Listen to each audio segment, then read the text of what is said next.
Hi കൂട്ടുകാരെ, എല്ലാവർക്കും നമസ്കാരം. ഇന്ന് നമുക്ക് വളരെ ടേസ്റ്റി ആയിട്ടും ഹെൽത്തി ആയിട്ടും തയ്യാറാക്കി കഴിക്കാൻ പറ്റിയ ഗ്രീൻ പീസ് മസാലയാണ് നമ്മുടെ ഇന്നത്തെ വീഡിയോ. ഈ ഒരു മസാലയെ രാവിലെ ബ്രേക്ക്ഫാസ്റ്റ് ആയിട്ടും ഈവനിങ് സ്നാക്കായിട്ടൊക്കെ കഴിക്കാൻ പറ്റുന്ന നല്ല ഹെൽത്തി റെസിപ്പിയാണ്. ഇനിയിപ്പോൾ പ്രമേഹ രോഗികൾക്കും കൊളസ്ട്രോൾ ഉള്ള ആൾക്കാർക്കും ഈ ഒരു ഭക്ഷണം നിത്യവും ശീലിക്കാവുന്നതുമാണ്. ഉണ്ടാക്കിയെടുക്കാനാണെങ്കിലോ വളരെ എളുപ്പമാണ്, കഴിക്കാനാണെങ്കിലോ സൂപ്പർ ടേസ്റ്റ് ആണ്. ഒരിക്കലെങ്കിലും നിങ്ങൾ ഇതേ രീതിയിലൊന്ന് ട്രൈ ചെയ്ത് നോക്കണം. വളരെ സിമ്പിൾ ആണ്. അതുപോലെ വൈകിട്ട് ചൂട് കട്ടൻ ചായയുടെ ഒപ്പം കഴിക്കാൻ സൂപ്പർ ടേസ്റ്റ് ആണ്. എല്ലാവരും വീഡിയോ കണ്ടൊന്ന് ട്രൈ ചെയ്ത് നോക്കണേ. ട്രൈ ചെയ്ത് നോക്കിയിട്ട് നിങ്ങൾക്ക് ഇഷ്ടപ്പെടുവാണെങ്കിൽ നിങ്ങളുടെ വിലയേറിയ ലൈക്കുകൾ കൂടി തന്നെന്ന് ചേച്ചിയെ സപ്പോർട്ട് ചെയ്യണേ കൂട്ടുകാരെ. അപ്പോൾ എങ്ങനെയാണ് വളരെ ടേസ്റ്റി ആയിട്ടുള്ള നല്ലൊരു പീസ് മസാല തയ്യാറാക്കി എടുക്കുന്നതെന്ന് നമുക്ക് വീഡിയോയിൽ കാണാം. ഗ്രീൻ പീസ് മസാല തയ്യാറാക്കാൻ വേണ്ടിയിട്ട് ഞാനിവിടെ 150 ഗ്രാം അളവിലാണ് ഗ്രീൻ പീസ് കുതിർത്തിയെടുത്തിട്ടുള്ളത്. തലേ ദിവസം തന്നെ കുതിർത്തിയെടുത്ത ഗ്രീൻ പീസിനെ ഒരു കുക്കറിലേക്കൊന്ന് വേവിക്കാനായിട്ട് മാറ്റിയിട്ടുണ്ട്. ഇനി ഇതിലേക്ക് 1/4 ടീസ്പൂൺ അളവിൽ മഞ്ഞൾപ്പൊടിയും ആവശ്യത്തിനുള്ള ഉപ്പും കൂടി ചേർക്കാം. കൂടെ തന്നെ 1/2 ഗ്ലാസ് വെള്ളവും കൂടി ചേർത്ത് നമുക്കിതിനെ ഒരു 4 വിസിൽ വരുന്നത് വരെയും ഒന്ന് വേവിച്ചെടുക്കണം.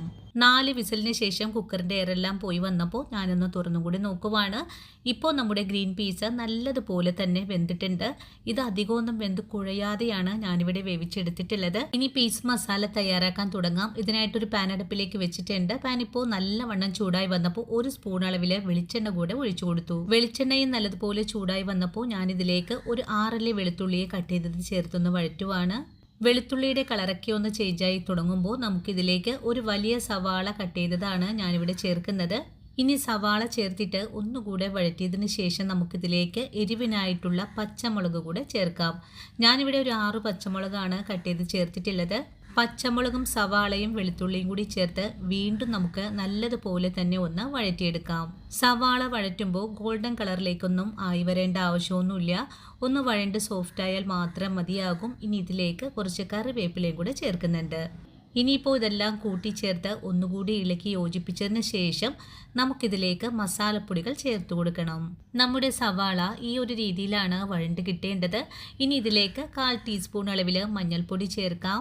ഇനി ഇതിൻ്റെ കൂടെ തന്നെ 1/4 സ്പൂൺ അളവിൽ ചിക്കൻ മസാലപ്പൊടി കൂടി ചേർക്കുന്നുണ്ട്. ഇനി നമുക്ക് വേണ്ടത് കുരുമുളക് പൊടിയാണ്. ഞാനിവിടെ 1 സ്പൂൺ അളവിലാണ് കുരുമുളക് ചേർത്തിട്ടുള്ളത്. നമ്മൾ ഇതിലേക്ക് മുളക് പൊടി ഒന്നും തന്നെ ചേർക്കുന്നില്ല. ഇനി ഒരു 1/4 ടീസ്പൂൺ അളവിൽ ഗരം മസാലപ്പൊടിയും കൂടി ചേർത്തിട്ട് ഇതിനെ നല്ലതുപോലെ ഒന്ന് നമുക്ക് വഴറ്റിയെടുക്കാം. മസാലപ്പൊടികളൊക്കെ ചേർക്കുമ്പോൾ ചെറിയ തീയിൽ വെച്ചിട്ട് വേണം ഇതിനെ ഒന്ന് വഴറ്റിയെടുക്കാനായിട്ടും, അല്ലെങ്കിൽ പെട്ടെന്ന് തന്നെ പൊടികളെല്ലാം കരിഞ്ഞു പോവാനും സാധ്യതയുണ്ട്. 1 മിനിറ്റ് നേരം ചെറിയ തീയിൽ വെച്ച് കൊടുത്ത് മസാലപ്പൊടികളെ ഒന്ന് വഴറ്റി കഴിഞ്ഞാൽ പിന്നെ നമുക്ക് ഇതിലേക്ക് നമ്മൾ നേരത്തെ തന്നെ വേവിച്ച് മാറ്റി വെച്ചിട്ടുള്ള ഗ്രീൻ പീസാണ് ചേർത്ത് കൊടുക്കേണ്ടത്. ഇനിയിപ്പോൾ പീസും കൂടി ചേർത്ത് നല്ലതുപോലെ ഒന്ന് വഴറ്റിയെടുക്കണം. ഇതിലുണ്ടായിരുന്ന വെള്ളമെല്ലാം തന്നെ നമുക്കൊന്ന് വറ്റിച്ച് ഈ ഒരു പീസിനെ നല്ല ഡ്രൈ ആക്കി എടുക്കണം. ഡ്രൈ ആയി വരുന്ന സമയത്താണ് നമ്മുടെ ഗ്രീൻ പീസിലേക്ക് ചേർക്കേണ്ടതായ പ്രധാന ചേരുവ കൂടെ ചേർക്കുന്നത്. ഞാനിവിടെ എടുത്തിട്ടുള്ളത് 3 കോഴിമുട്ടയാണ്. കോഴിമുട്ടയും കൂടി ചേർത്തിട്ട് നമുക്ക് പെട്ടെന്ന് തന്നെ ഇതെല്ലാം കൂട്ടിച്ചേർത്തൊന്ന് ഇളക്കി കൊടുക്കാം. പെട്ടെന്ന് തന്നെ ഇളക്കി കൊടുക്കുമ്പോഴാണ് ഗ്രീൻ പീസിലേക്ക് മുട്ടയെല്ലാം തന്നെയും പിടിച്ചു കിട്ടുന്നത്. ഇനി ഫുൾ ഫ്ലെയിമിലേക്ക് മാറ്റി വെച്ചിട്ട് ഇതിനെ നല്ലതുപോലെ ഇളക്കി ഒന്ന് തോർത്തിയെടുക്കണം. മുട്ടയും ഗ്രീൻ പീസും ഒക്കെ നല്ല വെറുവെറുന്നനെ ആയി വരുന്നത് വരെയാണ് നമുക്കിതുപോലെ തന്നെ ഒന്ന് ഇളക്കി കൊടുക്കേണ്ടത്. മുട്ടയിലുള്ള വെള്ളമയം എല്ലാം ഒന്ന് വറ്റി ഗ്രീൻ പീസൊക്കെ നല്ല പോലെ ഒന്ന് വേറിട്ട് നിൽക്കുന്ന സമയത്താണ് നമുക്കിതിലേക്ക് ഒരു ചെറിയ തക്കാളിയെ കട്ട് ചെയ്തത് ചേർത്ത് കൊടുക്കേണ്ടത്. തക്കാളിയും കൂടി ചേർത്തിട്ട് വീണ്ടും നമുക്കിതിനെ ഒന്നുകൂടെ വഴറ്റിയെടുക്കാം. തക്കാളിയെ അധികം ഒന്നും വേവിച്ചെടുക്കേണ്ട ഒരാവശ്യമില്ല. ഇടയ്ക്കിടയ്ക്ക് ഇതുപോലെ ഒന്ന് കടിക്കാൻ കിട്ടുന്നത് വളരെ ടേസ്റ്റ് തന്നെയാണ്. തക്കാളിയും കൂടി ചേർത്ത് ഒന്നുകൂടി വഴറ്റിയെടുത്തപ്പോൾ നമ്മുടെ പീസ് മസാല ഇവിടെ റെഡിയാണ്. ഈ ഒരു സമയത്ത് നമുക്കിതിലേക്ക് ഉപ്പ് ആവശ്യമാണെങ്കിൽ കുറച്ചുകൂടെ ചേർക്കാവുന്നതാണ്. അതുപോലെ തന്നെ എരിവിനായിട്ട് കുറച്ചുകൂടെ കുരുമുളക് പൊടിയൊക്കെ വേണമെങ്കിൽ ചേർത്ത് കൊടുക്കാം. നമ്മുടെ പീസ് മസാലയ്ക്ക് എല്ലാം ഓക്കെയാണ്. അപ്പോൾ ഞാൻ ഫ്ലെയിം അങ്ങ് ഓഫ് ചെയ്ത് കൊടുക്കുവാണ്. അതിനുശേഷം ഒരു സെർവിങ് ഡിഷിലേക്കാണ് ഇതിനെ മാറ്റുന്നത്.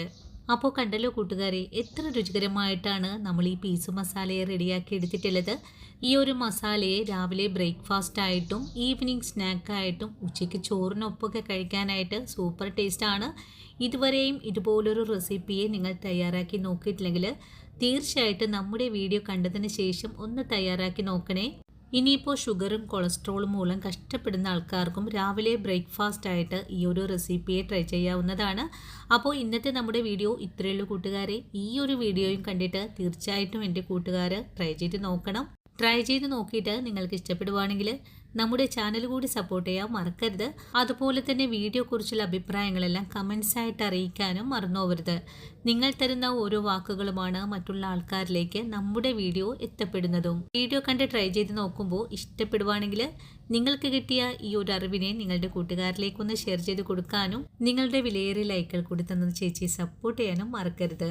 അപ്പോൾ ഇനിയും നല്ലൊരു വീഡിയോ ആയിട്ട് വരുന്നത് വരെ വീണ്ടും കാണാം.